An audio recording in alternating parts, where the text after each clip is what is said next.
Hello everyone, welcome back to people. तो जैसा कि आप जानते हैं, पीपल एक ऑनलाइन प्लेटफॉर्म है जहां पर आपको पटना यूनिवर्सिटी के एंट्रेंस एग्जाम्स की तैयारी करवाई जाती है। तो मैं उसमें आज मैथ्स का थर्ड लेक्चर लेकर आई हूँ। ठीक है, तो ये हम लोग का अलजेब्रा का पोर्शन चल रहा है और उसमें लास्ट के 2 वीडियोज़ में हम लोगों ने दो टॉपिक्स कवर किए थे। फर्स्ट था जो हम लोग फर्स्ट वीडियो में कवर किए थे और सेकंड में हम लोग यूनिट डिजिट के बारे में देखे थे, उससे रिलेटेड क्वेश्चंस प्रैक्टिस किए थे। और इस वीडियो में हम लोग डिविजिबिलिटी रूल्स देखने वाले हैं। ठीक है, जो भी क्वेश्चन डिवीजन से रिलेटेड होते हैं वो कैसे सॉल्व किए जाएंगे, उसका क्या ट्रिक्स होगा, ये सारे चीज़ें इस वीडियो में हम लोग देखेंगे। ओके, तो चलिए फिर वीडियो को स्टार्ट करते हैं। तो सबसे पहला पॉइंट अगर आता है, सबसे पहला क्वेश्चन आता है डिविजिबिलिटी में कि डिविजिबिलिटी का रूल क्या है। और ये आप लोग पहले भी पढ़े होंगे मे बी, और अगर नहीं पढ़े हैं तो आप इस वीडियो को देखिए। अगर पहले से पढ़े हैं तो रिवीजन हो जाएगा। ठीक है, तो चलिए स्टार्ट करते हैं। तो पहला आता है कि ये सारे मैंने नंबर्स लिख के रखे हैं, इतने नंबर्स का डिविजिबिलिटी रूल कॉमन होता है, इतना आपको आना चाहिए। ठीक है, तो फर्स्ट आता है 2।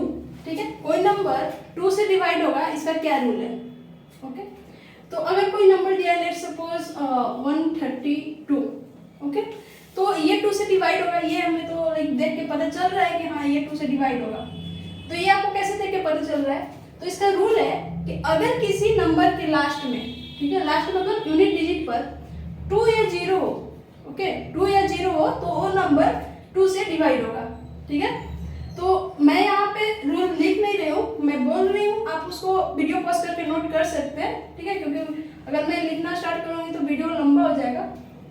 ठीक है, तो 2 से 2 का रूल क्या है, 2 से कोई नंबर कब डिवाइड हो, अगर वो नंबर का यूनिट डिजिट 2 या 0 हो। ओके सॉरी, अगर किसी नंबर का यूनिट डिजिट 2 से डिवाइड हो, ओके इवन हो या फिर 0 हो, जैसे भी कि 132, 130, 234, ऐसा कोई भी जिसका यूनिट डिजिट इवन हो, मैं अभी 2 बोल रही थी, 2 नहीं इवन हो, तो वो नंबर 2 से डिवाइड होगा। ठीक है, फर्स्ट रूल। दूसरा 3 के लिए कोई भी नंबर 3 से डिवाइड होगा, ये आपको कैसे पता चलेगा, तो उसके लिए रूल है कि जो आपको नंबर दिया गया है, जो भी n का वैल्यू है, लेट्स सपोज n एक नंबर है, तो सम of digit of n,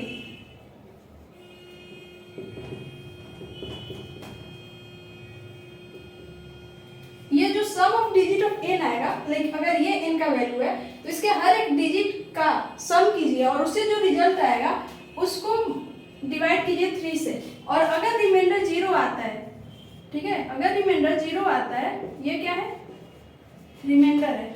okay, तो अगर रिमाइंडर 0 आता है तो वो जो नंबर होगा वो 3 से डिवाइड होगा। क्लियर है, ये 3 से डिविजिबिलिटी का रूल है। अब आते हैं 4 से। ठीक है, कोई नंबर 4 से कैसे डिवाइड होगा, ये आपको कैसे पता चलेगा, तो उसको पता करने के लिए जो भी नंबर दिया हुआ है, ठीक है, उसके लास्ट के 2 डिजिट्स को आप 4 से डिवाइड करके देखिए। ठीक है, जैसे यहाँ पे मैं एक एग्जांपल लेती हूँ, 32548। ओके, तो ये इतना बड़ा नंबर है, 4 से डिवाइड होगा कि नहीं पता करना है। तो इतने बड़े नंबर को अगर नॉर्मल डिवाइड करें तो टाइम लगेगा, बट रूल क्या कहता है कि लास्ट के 2 डिजिट्स को, ठीक है, लास्ट के 2 डिजिट्स को निकालो, 48 होगा यहाँ पे, और इसको 4 से डिवाइड करके देखो। ठीक है, अगर ये लास्ट का 2 डिजिट 4 से डिवाइड हो रहा है तो ये जो टोटल नंबर है वो भी 4 से डिवाइड होगा। ठीक है, तो ये 48 है, 4 से डिवाइड करने पे इसका रिमाइंडर 0 आएगा। ठीक है, टोटल 4 से डिवाइड होगा 12 बार में, तो ये जो टोटल नंबर है ये भी 4 से डिवाइड होगा। लेकिन इसके अलावा एक और रूल है कि अगर लास्ट का 2 डिजिट 0 हो, ठीक है, अगर किसी भी नंबर के लास्ट का 2 डिजिट 0 हो तो वो जो नंबर है वो भी 4 से डिवाइड होगा। ओके, तो मतलब 4 से डिवाइड होने के 2 रूल्स हैं कि लास्ट का 2 डिजिट 4 से डिविजिबल हो या फिर लास्ट का 2 डिजिट 0 हो, तो वो जो नंबर होगा वो 4 से डिवाइड होगा। क्लियर है। अब आते हैं 5 से डिविजिबिलिटी के रूल पे। तो कोई भी नंबर 5 से कब डिविजिबल होगा, ठीक है, ये बहुत आप कॉमन क्वेश्चन है और ये अक्सर हम लोग देखते ही बता सकते हैं कि अगर जैसे ये 50 दिया है तो ये 5 से डिविजिबल होगा, ये 45 भी 5 से डिविजिबल होगा। ठीक है, लेट्स सपोज 45 बहुत छोटा हो गया, ये तो ऐसे ही दिख रहा है, बट 1 2 3 4 5 6 एंड देन 5, ये भी 5 से डिविजिबल होगा। क्लियर है? तो ये आप कैसे बता पा रहे हैं कि ये 5 से डिविजिबल होगा? ये ऐसे कि जो यूनिट डिजिट होता है किसी भी नंबर का, अगर वो 5 हो, ओके, अगर वो 5 हो या फिर 0 हो, तो इन दोनों केस में वो जो नंबर है वो 5 से डिवाइड होगा। ठीक है, जैसे यहाँ पे ये 5 है, यहाँ पे ये 5 है, यहाँ पर ये 0 है। अब ये 0 है तो इस 50 के पीछे में आप कितना भी नंबर लगा दीजिए, 4 5 6 7, ये नंबर हमेशा 5 से डिवाइड होने वाला है। ओके, क्योंकि इसके यूनिट डिजिट पर 0 है, तो पीछे कितना भी नंबर डिजिट जोड़ देंगे तो ये यूनिट डिजिट चेंज नहीं होगा। ओके, तो 5 से डिविजिबिलिटी का रूल ये था कि यूनिट डिजिट पर 5 या 0 होना चाहिए। ओके, अब आते हैं 6 से कोई भी नंबर कब डिवाइड होगा? ओके, तो 6 आपको पता है, 6 को लिख सकते हैं 2 × 3। ओके, तो इसका आंसर इसी में है कि जो नंबर 2 से डिवाइड हो और 3 से भी डिवाइड हो, वो नंबर 6 से डिवाइड होगा। ओके, जो नंबर 2 से डिवाइड हो, क्योंकि ये 2 और 3 क्या है? प्राइम फैक्टर है इस 6 का। और इस अगर किसी भी नंबर के जैसे ये 6 हो गया, 6 का प्राइम फैक्टर 2 और 3 है, तो अगर कोई भी नंबर इस 6 के हर एक प्राइम फैक्टर से डिवाइड हो रहा है, तो जाहिर सी बात है कि वो नंबर इस 6 से डिवाइड होगा। ओके, तो 2 और 3 से जो नंबर डिवाइड हो, वो नंबर 6 से डिवाइड होगा। फॉर एग्जाम्पल, अगर हम एक छोटा सा एग्जाम्पल लेते हैं, जैसे में 24, ठीक है, तो 24 के 2 से डिवाइड होगा, तो इसके यूनिट डिजिट पे 4 है, जो कि एक इवन नंबर है, तो 2 से डिवाइड होगा। और इन दोनों का सम कितना है? इसके डिजिट का सम 6 है। 4 + 2 = 6, तो ये 3 से भी डिवाइड होगा। ओके, तो ये 2 से भी डिवाइड हो रहा है और 3 से भी डिवाइड हो रहा है, इसका मतलब है कि ये जो 26 है वो 6 से भी डिवाइड होगा। ओके, तो ये बहुत छोटे छोटे रूल्स थे, मे भी आप पहले भी इन रूल्स को जानते होंगे, और अगर नहीं जानते हैं तो आप अभी नोट कर लीजिए। ठीक है, तो ये 6 तक का रूल हो गया। अब 7 से कोई नंबर कब डिवाइड होगा? ठीक है, तो ये थोड़ा सा इन सब के कंपैरिजन में थोड़ा सा हार्ड है। ओके, बट उतना भी नहीं है। तो 7 के लिए क्या करते हैं कि अगर आपको एक नंबर दिया हुआ है, लेट्स सपोज 321, ओके, तो हम इसमें क्या करते हैं कि सबसे यूनिट डिजिट को लेते हैं, ओके, एंड इसमें मल्टीप्लाई करते हैं 2 से। यूनिट डिजिट को लेते हैं और इसमें मल्टीप्लाई करते हैं 2 से, तो क्या हो जाएगा? 1 × 2, इसको लेंगे 1 और इसमें मल्टीप्लाई करेंगे 2 से, तो बचेगा 2। ठीक है, अब इस 2 को रेस्ट के जो नंबर्स बचे, ठीक है, रेस्ट नंबर जो बचे इस यूनिट डिजिट को हटाकर उसमें से घटाते हैं, तो रेस्ट नंबर क्या बचा है? 32। ठीक है, यूनिट डिजिट को हटा दे तो, और इसमें से 2 को घटाएंगे, क्या आएगा? 30। और फिर चेक करेंगे क्या ये 30 7 से डिवाइड हो रहा है, तो ये 30 तो 7 से डिवाइड नहीं हो रहा है। ठीक है, क्योंकि रिमाइंडर आ जाएगा, तो इसका मतलब कि ये जो टोटल नंबर है ये 7 से डिवाइड नहीं होगा। ठीक है, 7 से डिवाइड नहीं होगा। बट अगर कोई एक ऐसा एग्जांपल लेते हैं जो कि डिवाइड होता है, जैसे में कि 343, ठीक है, 343 हम जानते हैं कि 7 से डिवाइड होता है। चेक करते हैं, यूनिट डिजिट 3 है, 3 में 2 से मल्टीप्लाई करेंगे तो क्या होगा? 6 होगा ना। अब रेस्ट क्या बचा? 34। ठीक है, यहाँ पे लिखते हैं 34 रेस्ट बचा। 34 में क्या करना है? 6 को माइनस करना है। 6 को माइनस किया कितना आया? 28। 28 7 से डिवाइड होता है? हाँ होता है। तो अब क्लियर हो गया कि अगर 28 7 से डिवाइड होता है तो फिर ये पूरा 343 भी 7 से डिवाइड होगा। लेकिन अभी आपके दिमाग में सवाल आएगा कि ठीक है, ये तो 3 डिजिट का था, तो एक बार हम लोग रिमूव किए तो 34 हो गया। बट अगर 10 डिजिट का नंबर दिया हो, तो अगर 10 डिजिट का नंबर दिया हो तो हम इस प्रोसेस को बार बार करेंगे। ठीक है, जब तक कि वो जो नंबर है इतना छोटा ना हो जाए कि हम लोग डायरेक्ट बता पाए कि 7 से डिविजिबल है या नहीं। जैसे इसी नंबर के आगे अगर 5 6 7 8 दिया है, ओके, तो क्या करेंगे कि पहले इस 3 को हटाएंगे, 6 आएगा। 6 को इतने बड़े नंबर से, ठीक है, यहाँ वाले नंबर से 5 से लेकर 4 तक वाले तक में से घटाएंगे। ठीक है, तो एक डिजिट कम हो गया। आप देख रहे हैं एक स्टेप में एक डिजिट कम हो गया। फिर दूसरे स्टेप में क्या आएगा? इसमें से 6 को घटाएंगे तो क्या आएगा? यहाँ पे लिखती हूँ 5 6 7 8 एंड 28, ये आएगा। ठीक है, तो मतलब 6 डिजिट का नंबर आया, अभी 7 डिजिट का था। इस वाले चांस में भी फिर यूनिट डिजिट को लेंगे, 8 है, इसमें मल्टीप्लाई करेंगे 2 से, हो जाएगा 16। ओके, अब 16 होगा तो फिर इस वाले जो बचा हुआ नंबर है यहाँ तक, इसमें से 16 को घटाएंगे। ओके, तो 16 को घटाएंगे तो फिर कोई नंबर आएगा, और वो नंबर कितने डिजिट का होगा? 5 डिजिट का। ठीक है, इस स्टेप में भी 1 डिजिट कम हो गया। वैसे ही 4 या 5 स्टेप के बाद ये 2 डिजिट का नंबर बन जाएगा, और जब 2 डिजिट का नंबर बन जाएगा तो हम डायरेक्ट बता पाएंगे कि 7 से डिविजिबल है या नहीं। ठीक है, तो ये 7 से डिविजिबिलिटी का रूल है। ठीक है, ऐसे आप कर सकते हैं। तो बेसिकली आप इतने बड़े नंबर को 6 या 7 स्टेप में, मतलब जितना भी उसका नंबर ऑफ डिजिट है उस नंबर में, उतने स्टेप में आप बता सकते हैं कि वो नंबर 7 से डिविजिबल है या नहीं। ओके, अब आते हैं 8 से। ठीक है, कोई नंबर 8 से कब डिवाइड होगा ये कैसे पता चलेगा? तो 8 से डिवाइड होने का कंडीशन जो है वो 4 से डिवाइड होने के सिमिलर है।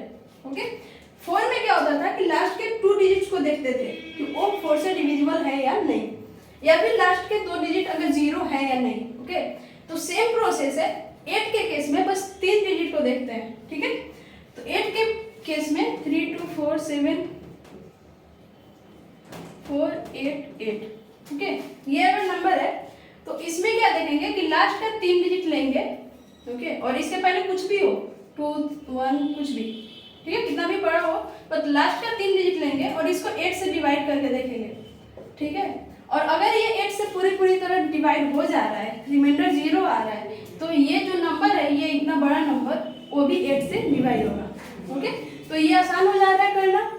इसके अलावा एक और रूल है कि अगर लास्ट का 3 डिजिट 0 है, ठीक है, लास्ट का 3 जो डिजिट है वो 0 है, तो वो नंबर भी 8 से डिवाइड होगा। ठीक है, तो 8 से डिविजिबिलिटी के भी 2 रूल, वही जो 4 के थे, बस डिजिट इंक्रीज हो जाएगा, लास्ट का 2 डिजिट की जगह लास्ट का 3 डिजिट कंसीडर करेंगे। ठीक है, अब आते हैं 9 से डिवाइड होने के रूल पे। तो 9 से डिवाइड होने का रूल सिमिलर है 3 से डिवाइड होने के रूल जैसा। ठीक है, 3 से डिवाइड होने का क्या रूल था कि जो भी नंबर है उसके डिजिट का सम करते हैं और फिर उसको 3 से डिवाइड करके देखते हैं कि रिमाइंडर 0 आ रहा है कि नहीं। ठीक है, अगर वो रिमाइंडर 0 आता है तो नंबर 3 से डिवाइड होगा। सेम है कि 9 से डिवाइड करना है तो सम ऑफ डिजिट्स निकालो। ठीक है, कोई भी नंबर दिया हुआ है, मान लो ये नंबर दिया हुआ है, तो इसमें सम ऑफ डिजिट्स निकालो, दैट इज 8 + 8 + 4 + 2 + 3 + 1 + 2 + 1, और इसका जो भी रिजल्ट आएगा, मान लो कि x के इक्वल आता है। ठीक है, सम x के इक्वल आता है, तो इस x को 9 से डिवाइड करो। ठीक है, और अगर रिमाइंडर जो है, इसका रिमाइंडर 0 आता है, मतलब ये जो x है वो पूरी तरह डिवाइड हो जाता है 9 से, तो ये जो नंबर होगा वो भी 9 से डिविजिबल होगा। ठीक है, तो ये सारे रूल्स अगर आपको नोट करने हैं तो आप नोट कर सकते हैं वीडियो पॉज करके। उसके बाद आता है 10 से डिवाइड करने का रूल। ठीक है, 10 से कौन सा नंबर डिवाइड होगा? तो इसका बहुत सबसे सिंपल 10 से डिवाइड करने का रूल है, अगर किसी भी नंबर के लास्ट में 0 है वो नंबर 10 से डिवाइड होगा। ओके, किसी भी नंबर के लास्ट में 0 है, जैसे 20 2 3 4 5 और लास्ट में 0। ठीक है, तो कोई भी नंबर है लास्ट में 0 है, मतलब वो नंबर 10 से डिवाइड होगा। तो ये तो आप एक नजर में बता सकते हैं। ये इसमें सबसे इजी ये 10 का, 5 का और 2 का ही है, क्योंकि इन तीनों के लिए आपको कुछ कैलकुलेट नहीं करना, आप बस देखिए और बता दीजिए। इसके इन डिजिट में अगर इवन है और 0 है तो आप एक बार बोल सकते हैं 2 से डिवाइड होगा कि नहीं। वैसे ही 5 और 10 के लिए। अब आते हैं 11 के लिए। ठीक है, तो कोई नंबर 11 से डिविजिबल है ये आपको कैसे पता लगेगा? तो इसका रूल है कि अगर आपको कोई नंबर दिया है, लेट्स सपोज 1 2 3 4 7 9 1 2, ठीक है, इतना बड़ा नंबर दिया हुआ है और बोल रहा है कि क्या ये 11 से डिविजिबल है, तो इसके लिए क्या करना है कि आप इवन, ठीक है, इवन इंडेक्स के, अगर आप इसको काउंट कीजिए लेफ्ट से राइट, तो इवन इंडेक्स या फिर राइट से लेफ्ट कहीं से भी कर सकते हैं। तो जो इवन इंडेक्स पर जो नंबर है उनका सम निकालिए, जो ऑड इंडेक्स पे जो नंबर है उनका सम निकालिए और दोनों के सम का डिफरेंस कीजिए। ठीक है, तो जैसे यहाँ पे अगर फर्स्ट सम देखें, सम 1 में देखें 1 + 3 + 7 + 1। ठीक है, मैंने क्या किया 1 को लिया, फिर एक छोड़ के ऑड वाले इंडेक्स को ले रही हूँ। अगर इसको इंडेक्स इसका दे देती हूँ 4 5 6 7 8, 8 डिजिट है। ठीक है, तो 1 डिजिट फर्स्ट वाले प्लेस का डिजिट, फिर थर्ड वाले, फिर फिफ्थ वाले, फिर सेवेंथ वाले प्लेस का जो डिजिट है उसको मैंने यहाँ सम कर दिया। और सम 2 में मैंने क्या किया कि 2 + 4 + 9 + 2, ठीक है, ये आएगा। सेकेंड, फोर्थ, 6 एंड 8 वाले जगह पे जो जो नंबर्स है, जो जो डिजिट्स है उनका सम, इसका सम कितना आएगा 7 3 12, 7 10 + 2 12, और इसका आएगा 13 + 4 17, ठीक है। तो इसका 12 है, इसका 17 आया, तो दोनों का फिर डिफरेंस निकालेंगे। ओके, दोनों का डिफरेंस कितना आ रहा है 5 आ रहा है, ठीक है। इन दोनों का डिफरेंस कितना आएगा 17, यहाँ नहीं दिख रहा है, यहाँ मैं लिखती हूँ, ठीक है। इन दोनों का डिफरेंस कितना आएगा 5 आएगा, 17 - 12। और क्या ये 5 11 से डिविजिबल है, तो जो डिफरेंस आएगा उसको हम 11 से डिवाइड करके देखेंगे क्या ये 11 से डिवाइड हो रहा है। अगर ये 11 से डिवाइड हो रहा है तो वो नंबर 11 से डिविजिबल होगा, या फिर अगर ये डिफरेंस 0 आ जाता है तो भी वो नंबर 11 से डिविजिबल होगा, ठीक है। तो 11 से डिवाइड होने का ये रूल है कि इवेंट का सम करो एंड ऑड पोजीशन का सम करो और दोनों का डिफरेंस निकाल के देखो, और वो अगर डिफरेंस 11 से डिविजिबल हो रहा है तो ये टोटल नंबर भी डिविजिबल होगा। ओके, तो ये 2 से लेकर 11 तक का डिविजिबिलिटी रूल था। ओके, और आप इसको नोट कर लीजिए, जो जो भी रूल है मैंने जो बताया उसको, और इसके बाद इससे रिलेटेड क्वेश्चंस करते हैं, ठीक है।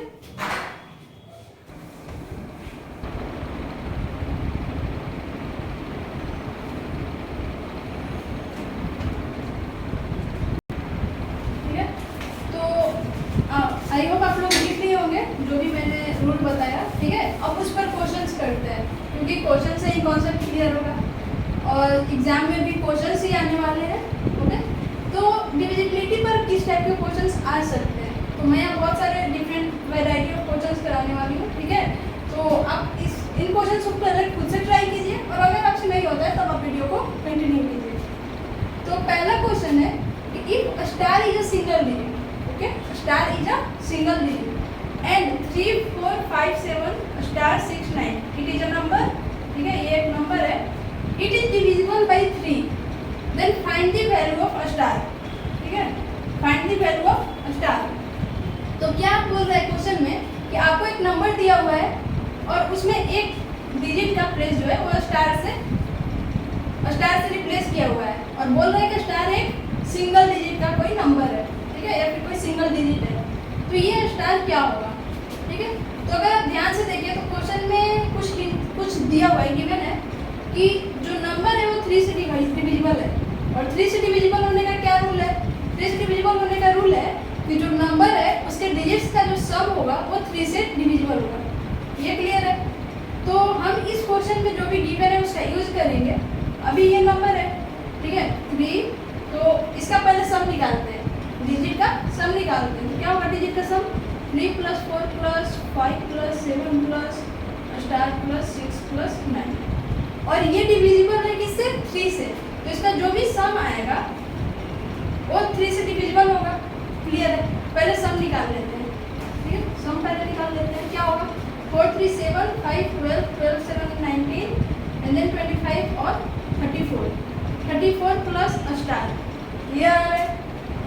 अब देखो 34 प्लस स्टार जो है ये 3 से डिविजिबल होना चाहिए, ठीक है। मॉडुलो डी करते हैं, मॉडुलो मैंने बताया तो मॉडुलो किस काम आता है, ये रिमाइंडर देता है, ठीक है। तो ये एक तरह का ऑपरेटर है जो कि हम लोग नॉर्मल मैथ्स में यूज नहीं करते, बट ये बताता है कि इस नंबर को 3 से डिवाइड करेंगे तो रिमाइंडर कितना है, रिमाइंडर कितना आना चाहिए 0 आना चाहिए, ठीक है, क्योंकि क्वेश्चन में मेंशन है ये जो नंबर है वो 3 से डिविजिबल है, इसका सम नंबर ऑफ डिजिट का सम जो है वो भी 3 से डिविजिबल होना चाहिए। तो 34 plus star should be divisible by 3। तो अब आपको क्या लगता है यहाँ स्टार की जगह क्या हो सकता है, एक डिजिट का नंबर देखें तो 36, इसको अगर 36 बना दे, ठीक है, इसको 36 बना दे तो क्या बना सकते हैं, तो हाँ, क्योंकि 36 अगर ये हो जाएगा तो 3 से डिविजिबल होगा। 39 बना सकते हैं, 39 भी बना सकते हैं, क्योंकि स्टार का वैल्यू यहाँ पे देख, स्टार का वैल्यू लिखते हैं, ठीक है, स्टार इक्वल टू 2 होगा, तो ये 36 हो जाएगा जो कि डिविजिबल है 3 से। स्टार इक्वल टू 5 होगा तो ये टोटल टर्म 39 हो जाएगा जो कि डिविजिबल है 3 से। फिर से स्टार इक्वल टू 42 अगर करना चाहे तो यहाँ पर हमें 8 लिखना होगा, ठीक है।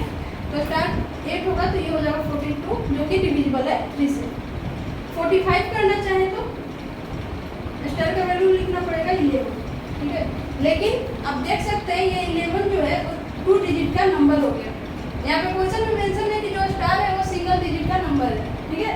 तो मतलब की पॉसिबिलिटी बस इन तीनों आंसर से होगी। अब ये तीनों आंसर हो सकते हैं क्या? तो हाँ, ये तीनों आंसर है, ठीक है।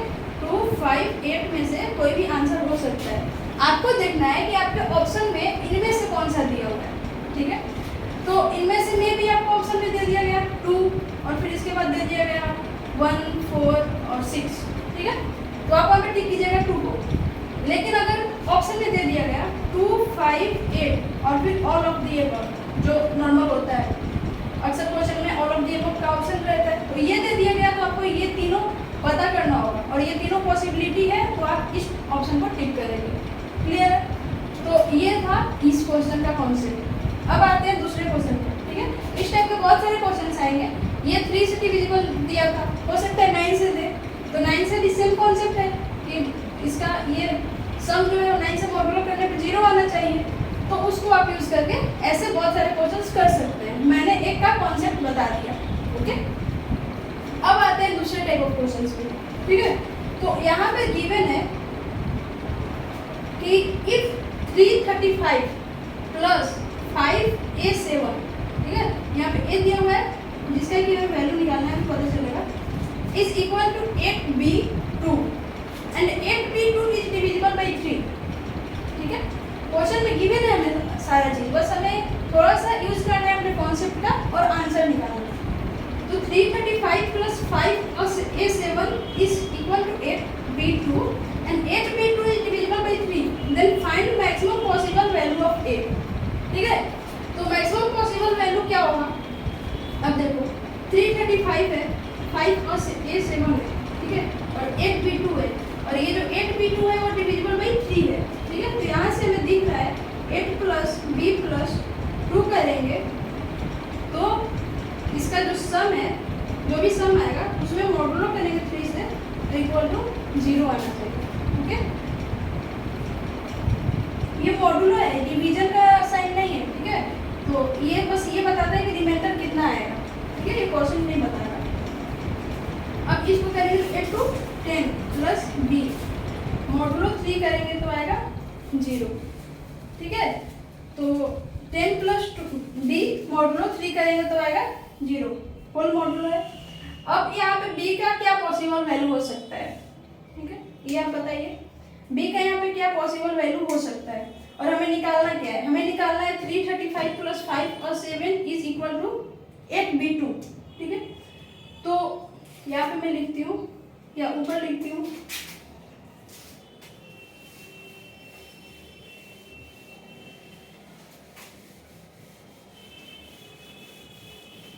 ठीक है। तो हमारे पास दिया हुआ है कि 8b2 जो है वो इक्वल है 335 प्लस 5a7, ठीक है। तो यहाँ पे b का वैल्यू क्या आ सकता है? यहाँ b का वैल्यू हो सकता है 2, ठीक है। इसको भी ऊपर लिखते हैं तो 10 प्लस b जो है ये मॉडुलो 3 इक्वल टू 0 होना चाहिए। तो b का वैल्यू हो सकता है यहाँ पे एक पॉसिबल वैल्यू हो सकता है 2, क्योंकि 12 मॉडुलो 3 इक्वल टू 0 होगा, ठीक है। या फिर इसको 15 बना दे तो 5, या फिर इसको 18 बनाए तो 8, उसके बाद 21 बनाए तो 11, ठीक है। तो 11 हमें नहीं लेना है क्योंकि ये सिंगल डिजिट है, ठीक है। अब देख सकते हैं 8b2 मेंशन नहीं है क्वेश्चन में, बट ये सिंगल डिजिट है, ठीक है, आप मेंशन कर लीजिएगा। तो ये तो होगा नहीं, ठीक है। अब 258 में से तीनों में से कुछ भी हो सकता है। अब क्वेश्चन देखते हैं, क्वेश्चन में है कि 335 और 5a7, ये आ रहा है 8b और 2, ठीक है। तो अगर ऐसे नॉर्मल देखें तो 7 प्लस 5 कितना होगा 12, ठीक है, 1 कैरी रहेगा। अब 3 प्लस ए कितना होगा b, ठीक है, और b का वैल्यू क्या क्या आ रहा है 258, तो 258 हो सकता है क्या, देखते हैं।